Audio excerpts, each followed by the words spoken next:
Yeah. Rashawn had at the workout this morning that we had, kind of just felt a little something on his lower back. Nothing to be concerned about. He's going to be back at practice for sure for the San Fran practices, but just more precautionary than anything. Expect him to see him out here for those practices. He's improving. He won't practice this week for the San Fran practices. Hoping to get him back soon though. He's progressing, but won't practice this week. Have you ruled out anybody else in these practices? Not as of right now. We've got some guys that are still coming back. I think you saw, Brandon, Mark Webb was back today. We got some guys back at practice, which was a big lift coming off the game. So, no updates on the guys from the game. They nothing new there. Did you think you were more frustrating 2-hour practices and a lot more coaching up and frustration than maybe what we've seen the last couple weeks? For what? Just one of the more frustrating 2-hour practices. Oh no, great 2 hours of practice. We really had a lot in the plan today, and there were a lot of good things to cover. On both sides of the ball and in the kicking game, but specifically on offense and defense, this was a competitive script, about as competitive as we've had. So with the competitive script comes, more issues that you need to go over. I was more energized and excited than anything because there were a lot of good things that were happening out there, and then there were some hard problems that both sides had to solve too. That we're going to be able to learn a lot from. But this was a big step, I thought, today from a practice standpoint. Our guys that didn't play in the game, had a lot of energy, and it was competitive, and you'll expect more of the same tomorrow. Brandon, it felt like Darius was a little fired up at one point with the gunners. Uh-huh. What did you think about that moment? Him kind of telling everybody line up and go do it until we get it right. Yeah, just trying to elevate the standard of performance. I think we had a couple issues in the coverage game. At the game at that position, and specifically we're looking for guys to really separate and create roles for themselves, and we expect them to do something a specific way, and them just meeting that practice standard, and then coming off a game 2 days ago, there's no excuse to not do it right, and we're just trying to elevate that standard on our team, and we've got a lot of good players that are fighting for that position, and we're trying to see who's going to emerge from that group. Have you already spoken with Kyle Shanahan about the way you guys kind of want to run practice on Thursday and Friday? We're actually hooking up after this practice, 5 o'clock this evening, and we've talked a little bit before preseason camp, but we're going to kind of iron out a lot of these details tonight relative to our injury reports and things like that. So hooking up with him in a few minutes. Coach, we kind of already asked you about competing with Justin Herbert, you on the play calling, but now practices, we have pretty intense competitive you going at against Herbert's offense. Yeah, I think that anytime you're going against elite competitors like a Justin Herbert, a Keenan Allen, Austin Eckler, a line like ours, a Corey Linsley that's seen a lot, it's going to elevate your performance. And I think that what I'm aware of is on defense, your margin for error is so much smaller against the caliber quarterback of Justin Herbert. The margins are so small, and you have to be so much more precise. And I think that that's really bringing out the best in our defense, especially from a coverage system standpoint, because he can hit any throw that's tightly contested. But if you're not tightly contested, those are layups for him. And so I think it's really bringing out the best in our defense.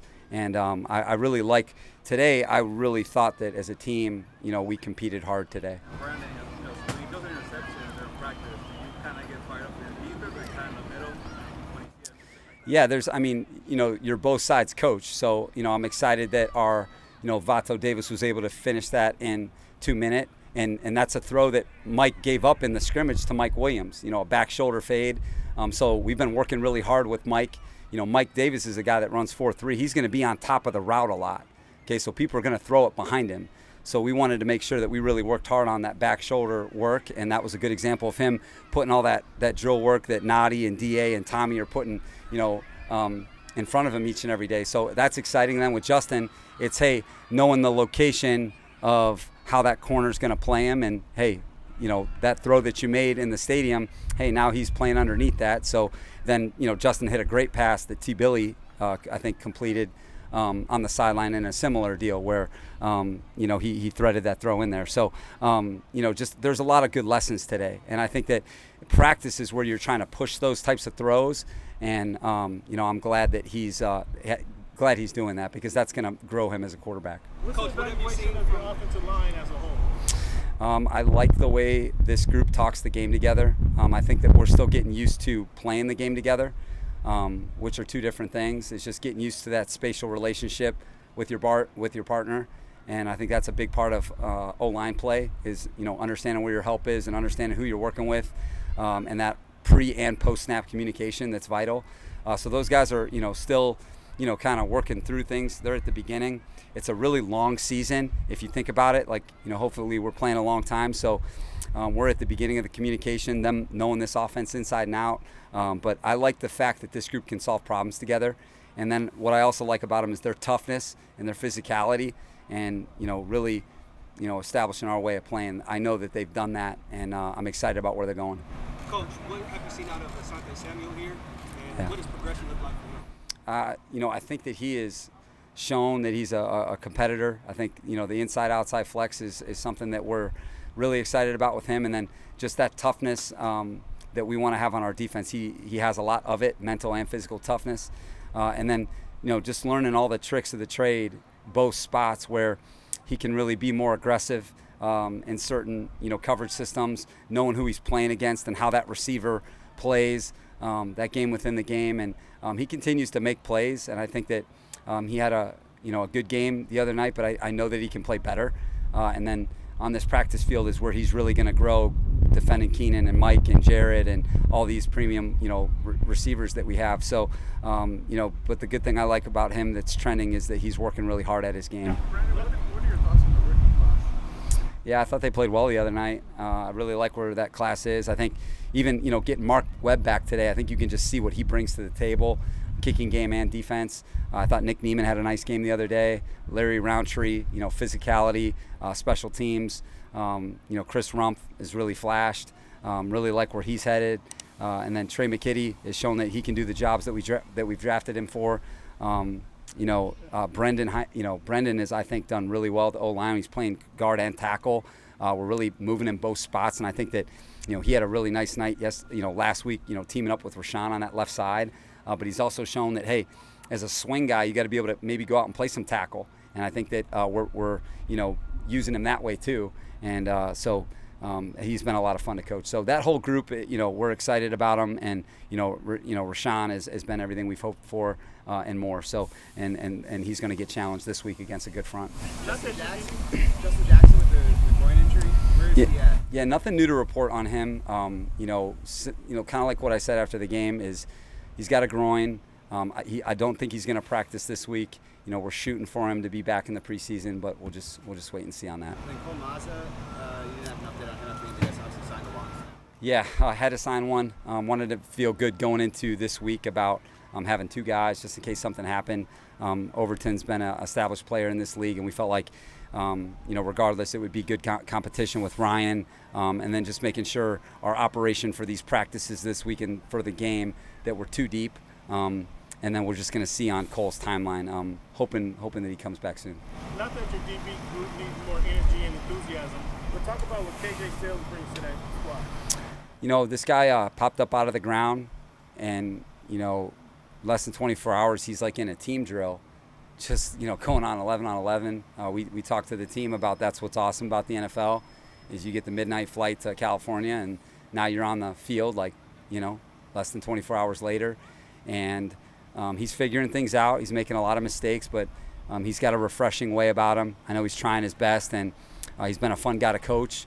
I think stories like this are awesome in the NFL when you find out what these guys are living through. And, we're excited to have him. I'm glad he's a Charger, and we'll see where it goes. He's putting in the work, and this guy really plays hard, and I think that's one of his strong suits. Plays hard. He can play a lot better from an execution technique standpoint, needs to. But because he plays hard, he finds himself around the football, and he's still developing.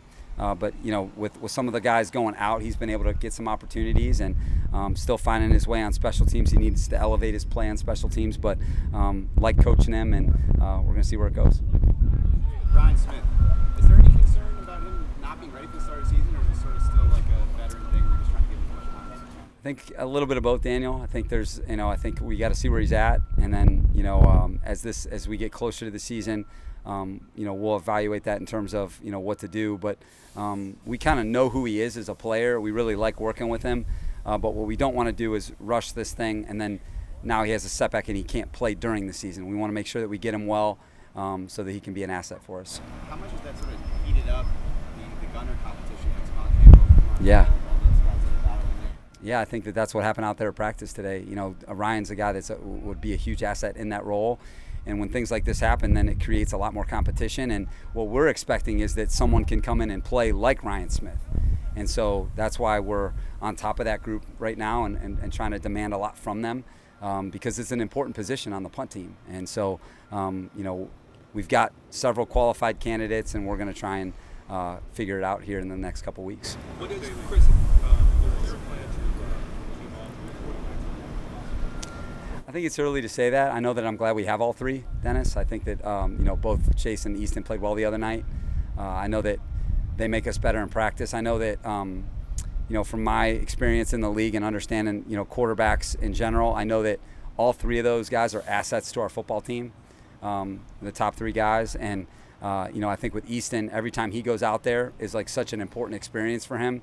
When you take into consideration last year really didn't happen for him, so this is like he's still a really young player. So every time he goes out there, there's something that he's learning that's helping his game out. So, and then I think we're really fortunate to have Chase, someone that's familiar with this offense, someone that can operate at a high level, someone that really knows the game, knows the league, and someone that can be a great resource for both guys. Easton, Justin, and then Joe and Shane. That's an important part of being a backup in this league, and I think Chase has been outstanding in that role so far. What has Chris Harris brought to the team, and how has he helped with the secondary now into the form that you want? This guy's just he's as tough as they come.